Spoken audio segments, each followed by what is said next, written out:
The large glass doors of the Royal Crescent Hotel opened slowly, and the staff at the front desk straightened their ties, adjusted their jackets, and prepared their best smiles. It was not an ordinary day. News had already spread through the hallways that a very important guest was about to arrive.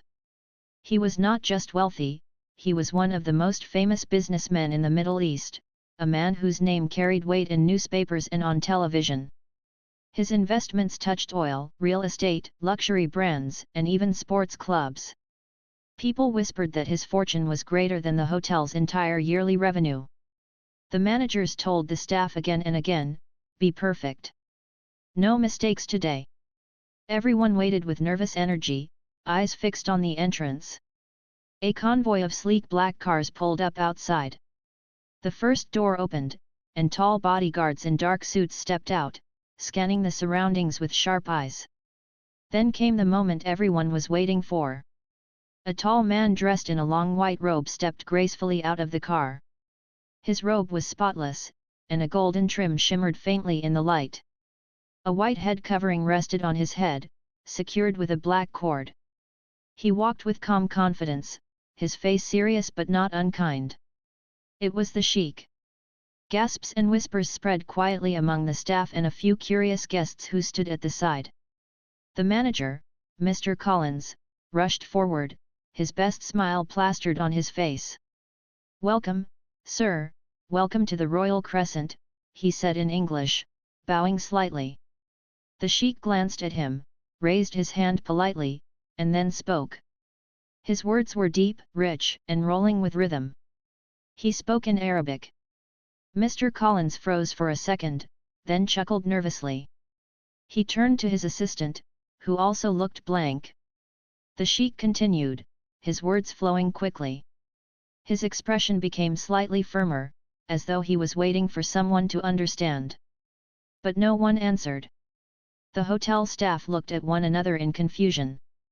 Some of them tried to guess what he meant, but no one could respond properly. Does anyone here speak Arabic?" Mr. Collins whispered urgently to the receptionists. They shook their heads. One muttered something about learning French in school instead. Another said softly, "I know a little Spanish, but that's not useful here." The Sheikh's bodyguards stood silently, their hands folded in front of them, watching. They seemed used to such moments, but their presence made the staff even more uneasy. Guests in the lobby were now staring openly, curious about the scene. The Sheikh repeated his words, a little louder this time. His eyes narrowed slightly, though his tone remained calm. To him, it was unthinkable that a five-star hotel in London could not provide someone who spoke his language. After all, he was not an ordinary traveler. He was one of the biggest clients they could hope for, and he had chosen their hotel for his stay. The staff could almost feel the weight of disappointment in his silence. Mr. Collins quickly pulled out his phone and opened a translation app. He typed a few words, and the app spoke back in broken Arabic. The Sheikh's eyebrows rose, then he waved his hand dismissively, clearly unimpressed. He said something sharp, and although no one understood the words, the meaning was clear: he did not want to talk to a phone. The tension in the air grew thicker. A young receptionist tried to explain in English, speaking slowly and loudly as if that would help. "Sir, we welcome you, please, your room is ready." The Sheikh simply looked at her without reaction, then turned his head away, muttering under his breath in Arabic. A group of guests at the side chuckled quietly. They were not being rude, but the whole scene seemed strange, almost like a play. A billionaire guest who could not be understood, managers running in circles, staff sweating nervously yet no solution in sight. In the corner, unnoticed by most, stood Amina, the maid. She held a cleaning cart with neatly folded towels, bottles of Polish, and a spray of fresh roses for the lobby tables. She had been working since dawn, scrubbing the marble floors until they shone like mirrors. She was dressed in the standard black and white uniform of the housekeeping staff, her hair tied back neatly, her posture quiet and respectful. Amina's eyes followed the scene with calm interest. She understood every word the sheikh had said. Born and raised in Sudan, Arabic was the language of her childhood, the language of her prayers, the language of her grandmother's lullabies. She listened as the sheikh asked simple questions: "Where is my sweet? Who is responsible for welcoming me? Is this the service of your hotel?" His tone was not cruel, only firm, but to ears that did not understand, it sounded like a storm. She looked at Mr. Collins, his face now turning red, his forehead shining with sweat. He pulled at his tie nervously, whispering to his assistant, "If we don't fix this, we're finished. He'll walk out, and the press will eat us alive." The assistant suggested calling a professional translator, but that would take hours. Another receptionist suggested finding someone from another hotel department, maybe a chef or a driver, who spoke Arabic. But time was ticking. The sheikh stood tall, waiting, his patience clearly wearing thin. One guest whispered to another, "Isn't it strange? A hotel this expensive, and not a single person can talk to him." Another guest replied softly, "It's embarrassing, really. For such a famous place." The sheikh raised his hand again, gesturing as he spoke firmly in Arabic. His words were short this time, almost like an instruction. The bodyguards leaned slightly forward, ready to follow. The hotel staff exchanged worried glances. No one knew what he had said, but they feared he might be ready to leave. For the first time that day, Amina felt a pull inside her chest. She had always been invisible in the eyes of the managers. To them, she was just a maid who cleaned rooms and changed sheets. But now, in this moment, she knew she could do something none of them could. She could bridge the gap, she could end the tension, she could make things right. Her heart pounded. Should she step forward? Would they laugh at her, or scold her for interrupting? She hesitated, her hand resting on the cart handle. Her eyes met the sheikh's for just a second. His gaze was sharp but not unkind, as though he was silently asking, "Does anyone here understand me?" She looked down again, afraid. After all, she was just a maid. At the same time, Mr. Collins tried one last desperate attempt with his phone, holding the screen out toward the sheikh. "Please, sir, type here," he begged. The sheikh stared at him for a moment, then turned away in visible disappointment. The silence in the lobby was heavy, filled only by the faint sound of the fountain in the corner. Guests leaned in, waiting. The staff held their breath. The sheikh's bodyguards shifted slightly, their eyes scanning the room once more. The lobby remained tense, and every second felt longer than the last. The sheikh stood still, his hands clasped behind his back, looking both patient and impatient at the same time. His eyes scanned the room with quiet strength. The managers and receptionists continued whispering among themselves, desperately trying to find a solution. Guests watched as if they were part of an unscripted drama, one that revealed just how unprepared even the grandest hotels could be. Mr. Collins wiped his forehead again, wishing the ground would open up and swallow him. This was his worst nightmare. The Royal Crescent was famous for luxury and excellence, but right now it looked like a place where even basic communication was impossible. He glanced nervously at the sheikh's bodyguards, who stood like statues, their dark eyes sharp and unreadable. In the corner, Amina's heart thumped in her chest. She knew she could fix this, but fear held her back. For years, she had blended into the background, doing her work quietly and letting others take the credit. Speaking up in front of managers and powerful guests was not something a maid usually did. She thought of her grandmother back in Sudan, who had always told her, "Your language is a gift. One day, it will open doors for you." Maybe this was that day. Maybe this was her moment. Finally, unable to stay silent any longer, Amina took a deep breath and stepped forward. Her voice was soft but clear. "Excuse me, sir," she said in Arabic, her words carrying naturally across the polished marble floor. The effect was instant. The sheikh turned his head sharply, his eyes focusing on her. His expression shifted from controlled frustration to visible surprise. He tilted his head slightly, as if to confirm he had truly heard what he thought he heard. He responded quickly, his Arabic smooth and direct, "You understand me?" Amina nodded, her hands folded politely in front of her. "Yes, Your Excellency. I understand you." Gasps rippled through the lobby. The receptionist's jaws dropped, and even Mr. Collins froze in shock. The quiet maid, the one who usually pushed her cart silently along the hallways, was now speaking fluently with the most powerful man in the building. The Sheikh's face softened. A small smile appeared on his lips, and his voice grew warmer. "Finally," he said in Arabic, "someone who speaks my language. What is your name, young lady?"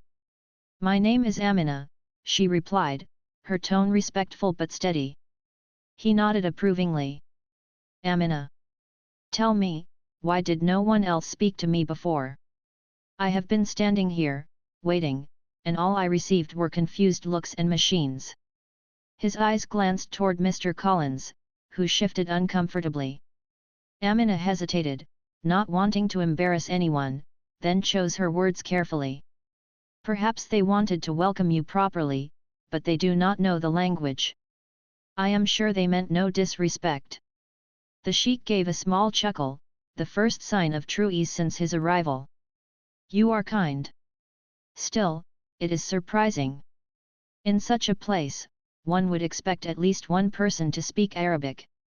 As they spoke, the bodyguards looked at one another with faint smiles, clearly impressed. The staff, however, stood frozen, caught between awe and embarrassment. None of them had ever paid attention to Amina's background. They had assumed she was just another worker, someone who came and went without much to say. Now, she was the only one saving them from a disaster. The Sheikh continued speaking, asking about his room, his schedule, and small details about the hotel. Amina translated his words into English for the staff, and their replies back into Arabic for him. Her voice was steady, her manner graceful, and she carried herself with a quiet dignity that surprised even herself. Mr. Collins finally found his voice. "Amina, you speak Arabic," he whispered, as though it was a crime she had hidden from him. She gave him a polite smile. "Yes, sir. I grew up with it."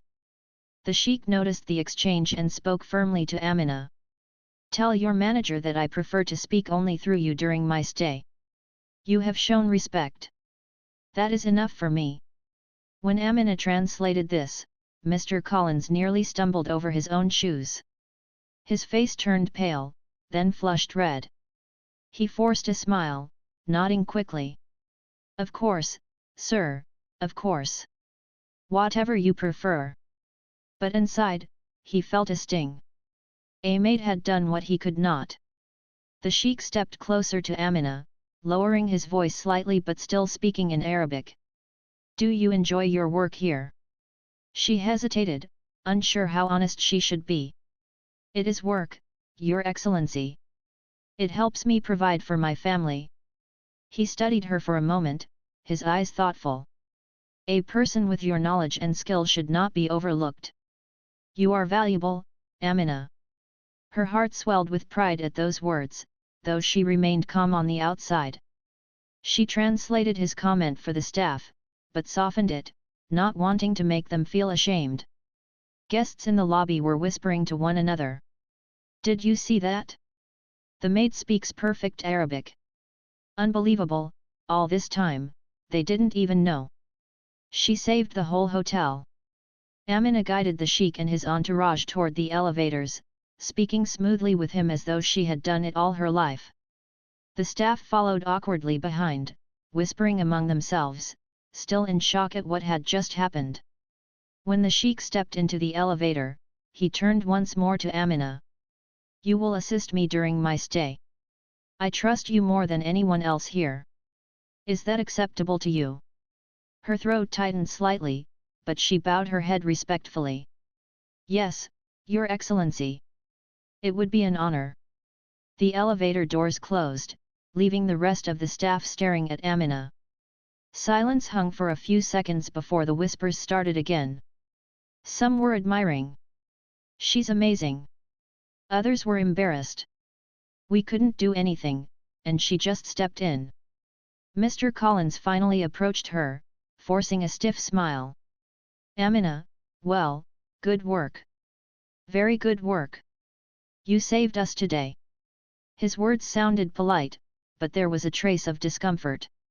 For the first time, his authority had been overshadowed by someone he barely noticed before.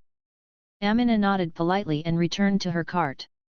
She did not gloat, she did not smile proudly. She simply continued her duties, though inside her heart was racing with a mixture of relief, pride, and disbelief. Upstairs, the sheikh settled into his suite, finally at peace. He spoke warmly with his bodyguards about the young maid who had saved the moment. It is always the unseen who surprise you, he said softly. And in the lobby below, the staff could not stop talking about what they had just witnessed. A maid, someone they had overlooked every day, had become the hero of the hour. The story would spread through the hotel within hours, and by evening, every staff member would know her name. The next morning, the Royal Crescent Hotel was buzzing with whispers. Every department from the kitchen to the spa was talking about the same thing. A maid, the quiet girl named Amina, had shocked everyone by speaking perfect Arabic to the sheikh when not a single manager or receptionist could. People who had hardly ever noticed her before were now asking questions. Where is she from? How many languages does she know? How could we have missed this? In the staff lounge, some spoke with admiration, while others sounded almost jealous.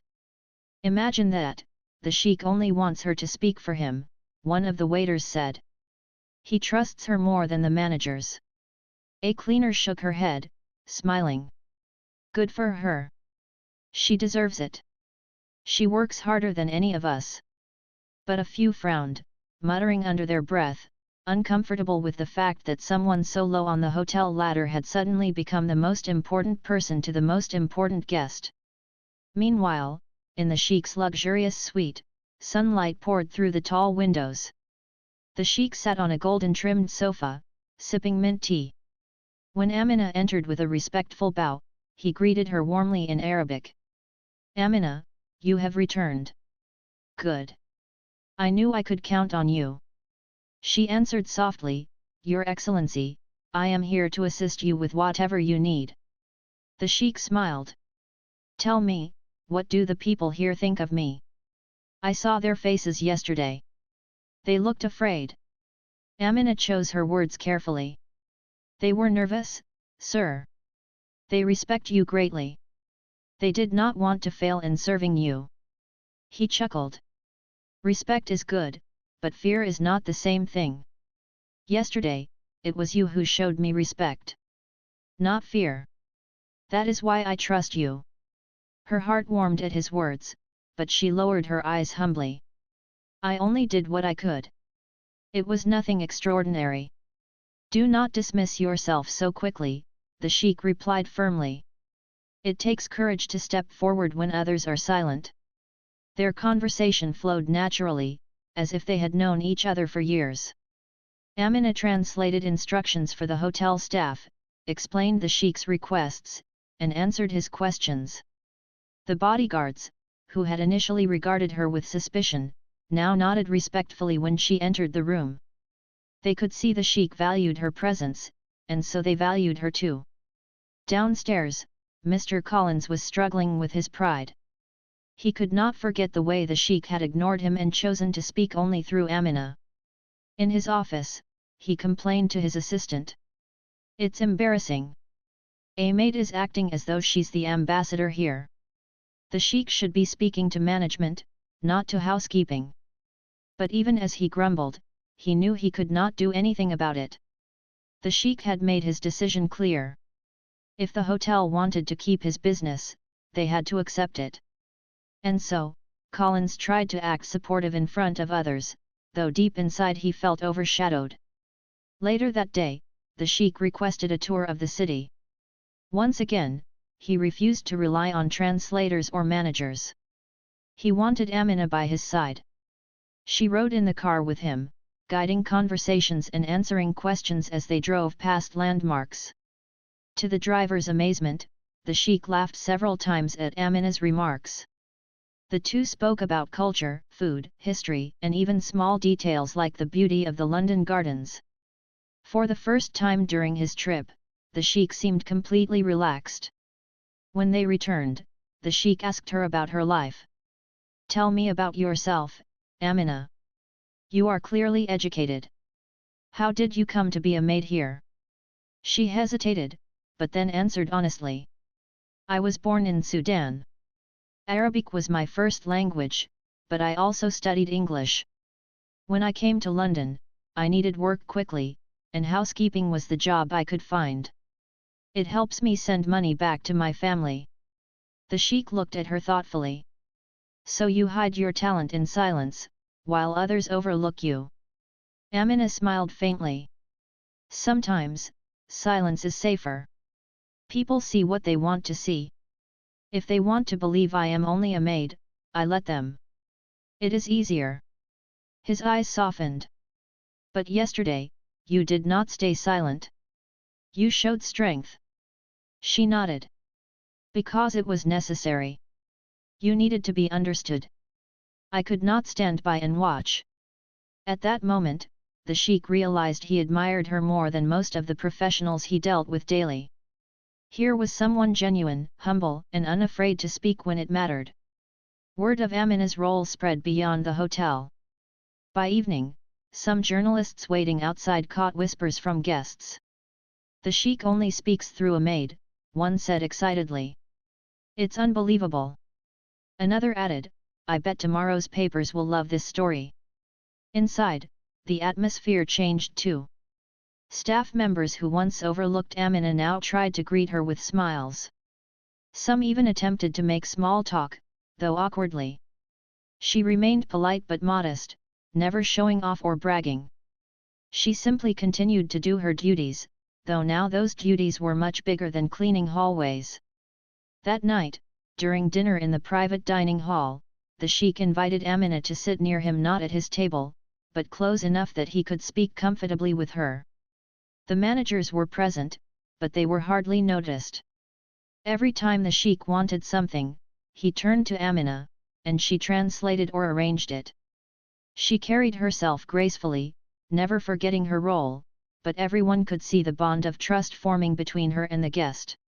As dessert was served, one guest whispered, "Imagine being that maid. She's in the center of everything." Another replied, "It's not just luck. It's knowledge. That's what made her important." By the end of the evening, the hotel staff realized something powerful. The person they had once considered ordinary had become the bridge between them and their most important client. Without her, the visit might have ended in disaster. When Amina finally returned to her small staff room that night, she sat on the edge of her bed, her uniform neatly folded beside her. She thought about the day and how much had changed in just 24 hours. She was still a maid, still earning the same salary, still living quietly. Yet, she had stepped into a role no one else could fill, and in doing so, she had earned the respect of a man the world admired. She whispered softly to herself in Arabic, words her grandmother once told her, "Dignity is not given. It is shown." And with that thought, she closed her eyes, ready for whatever the next day would bring. The following morning brought new energy to the Royal Crescent Hotel. The staff stood straighter, the managers polished their manners, and even the receptionists smiled more sincerely. Everyone had learned a lesson from the day before: appearances could deceive, and sometimes the quietest person could hold the most power. The sheikh had made it very clear, during his stay, he would only deal with Amina. Amina arrived early, her uniform crisp and her step steady. She carried herself humbly, but she could feel the weight of many eyes on her. Staff members who had never noticed her before now whispered about her as she passed. Some were supportive, nodding with respect. Others frowned, uncomfortable with the idea that a maid had been lifted above managers in the sheikh's eyes. Still, Amina paid no attention to their opinions. She was focused only on doing her work with dignity. In the Sheikh's suite, breakfast was served. The room was filled with the aroma of fresh bread, honey, and cardamom coffee. The Sheikh greeted Amina warmly as she entered. "Good morning, Amina," he said in Arabic, his voice kind. "I trust you rested well." She bowed politely. "Good morning, Your Excellency." "I did, thank you. How was your night?" He smiled. "Peaceful, thanks to you. Yesterday you made my stay comfortable. Without you, I might have left this hotel in anger. But now, I feel welcome." Her cheeks warmed at the praise, but she simply replied, "I am glad I could help." As they ate, the Sheikh spoke more openly, not just about the hotel but about his travels and business. He asked Amina about London, its culture and its people. She answered thoughtfully, balancing honesty with respect. The bodyguards, usually silent, began to watch her with admiration. They could see the Sheikh valued her words, not just her translation. Later, when the managers came to check on the Sheikh, he barely acknowledged them. Every time they tried to speak in English, he turned to Amina, waiting for her to translate. She spoke clearly, her Arabic flowing naturally, and the Sheikh responded only to her. The managers stood awkwardly, nodding at her translations, forced to accept that they were no longer the bridge between the hotel and their guest. Mr. Collins, in particular, struggled with his pride. Each time Amina translated his words, he felt smaller, as though his authority had slipped away. Yet, he dared not protest. The Sheikh had made his choice, and the hotel's reputation depended on keeping him satisfied. All Collins could do was smile stiffly and thank Amina through clenched teeth. That afternoon, the Sheikh requested a meeting room for a private business discussion with visiting investors. Once again, he insisted that Amina be present. When the investors arrived, dressed in sharp suits and speaking English, the Sheikh spoke only Arabic. They looked confused at first, until Amina stepped forward. With grace, she translated each side's words, ensuring both parties understood one another perfectly. The investors were impressed. One of them whispered to another, "Who is she?" "Not the manager." The reply came softly, "No, just a maid." "Can you believe it?" But as the conversation continued, it was clear she was far more than that. She kept her tone professional, her translations accurate, and her manner respectful. By the end of the meeting, the Sheikh's visitors were satisfied, and a potential deal moved forward all because of Amina. When the investors left, the Sheikh turned to her with gratitude. "You have done more than translate. You have carried my words with respect. That is rare." Amina lowered her eyes. "Thank you, Your Excellency. It is an honor to serve." Downstairs, the story spread even further. Guests had overheard staff talking, and soon everyone knew about the maid who had become the Sheikh's voice. Some applauded her bravery. Others were skeptical, saying it would not last. But one thing was certain, Amina was no longer invisible. That evening, during dinner in the grand dining hall, the Sheikh surprised everyone. When the manager introduced the head chef with pride, the Sheikh nodded politely but then gestured for Amina to sit nearby once again. The entire room fell silent. A maid, sitting in a position of honor near the Sheikh, was something unheard of. As the meal went on, the Sheikh asked Amina about Sudan, about her family, and about her dreams. She spoke softly, sharing bits of her story. She did not exaggerate or boast, she simply told the truth. She had grown up in a village, moved to the city for education, and later came to London seeking a better life. She worked as a maid not because it was her dream but because it was her opportunity. The Sheikh listened carefully, his expression thoughtful. "You are more than your position," he said. "Do not forget that." The managers shifted uncomfortably in their seats. They had spent years thinking titles defined worth. Now, in front of everyone, the Sheikh was praising a maid as though she were a scholar or diplomat. At one point, a guest from another table leaned toward his companion and whispered, "She's changed the atmosphere completely. Everyone is watching her, not the sheik."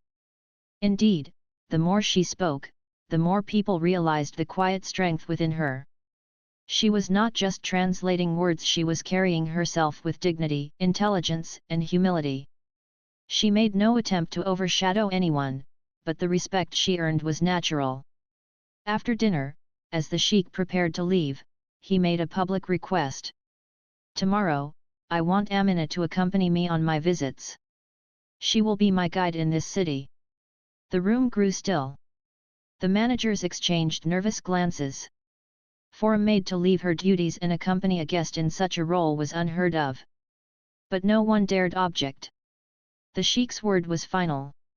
When Amina returned to her small room that night, she sat quietly, thinking about all that had happened. She still wore the same uniform, still earned the same wage, but she knew her life was changing. She was being seen for the first time not as just a maid, but as a woman of knowledge, dignity, and value. She thought of her grandmother's words again, and a smile spread across her face. Dignity is not in titles. It is in actions. And downstairs, the staff buzzed with talk long into the night. Some admired her. Some envied her. But all agreed on one thing: the quiet maid had become the most important person in the hotel, not because of her job, but because of who she was. The final day of the sheik's stay arrived, and the Royal Crescent Hotel felt different from when he first walked through its doors. On that first day, the staff had been anxious, stumbling in confusion, and embarrassed by their inability to communicate. But now, everything seemed calmer, smoother, and even brighter. The reason was simple: Amina had become the bridge. That morning, she accompanied the sheik as he prepared for his city meetings. She wore her same maid uniform, but her presence carried a new weight. Guests and staff looked at her with new respect as she walked beside the sheik. It was as though she belonged to another world now, though she never acted above anyone. Her humility stayed the same, and that humility made people admire her even more. In the car, the sheik leaned back comfortably, speaking to her in Arabic. "Amina, you have been my voice these last few days. I do not know what I would have done without you." She replied softly, "It was my duty, sir. I am glad I could be of help." He shook his head gently. "No, it was more than duty. You gave me peace when I was about to walk away in anger. You reminded me that respect can come from unexpected places. That is a gift." Her eyes lowered in modesty, but her heart felt light. She thought of all the years she had worked quietly, unnoticed, folding sheets, polishing floors, scrubbing corners, and serving without complaint. Never had anyone looked at her the way the sheik did now, with genuine respect. When they arrived at the business meeting, the investors once again looked surprised to see a maid step into the room alongside the sheik. But when the conversation began and Amina translated smoothly, their doubts vanished. The sheik negotiated with confidence, his words carried faithfully through Amina, and the investors listened with seriousness.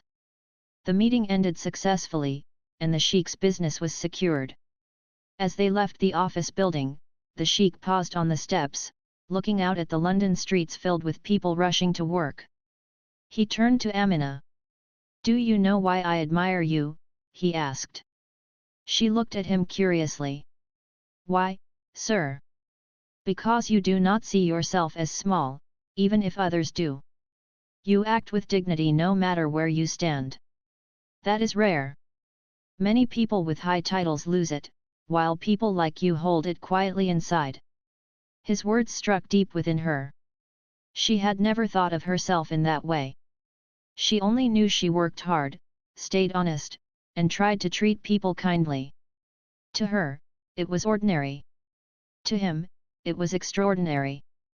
Back at the hotel, preparations were made for the sheik's departure. The lobby filled again with curious eyes, just as it had on the day of his arrival. But this time, the atmosphere was different. There was no tension, no panic, no whispers of failure. Instead, people were eager to see what would happen next. When the sheikh came down, his bodyguards carried his luggage, and the managers lined up neatly, ready to say goodbye. Mr. Collins stood at the front, rehearsing polite phrases in his head, hoping to regain some dignity. But the sheikh walked past him and stopped in front of Amina, who stood quietly at the side in her uniform. He smiled warmly at her and spoke in Arabic, his voice carrying across the hall. "Amina, you have been the light of my stay here. You showed me true respect when titles and uniforms could not. For that, I thank you." The managers and guests waited anxiously for her translation, but Amina simply bowed her head and replied softly in Arabic, "It was an honor, Your Excellency." Then, in clear English, the sheikh turned to the staff and guests, surprising everyone. He spoke slowly but firmly so all could understand.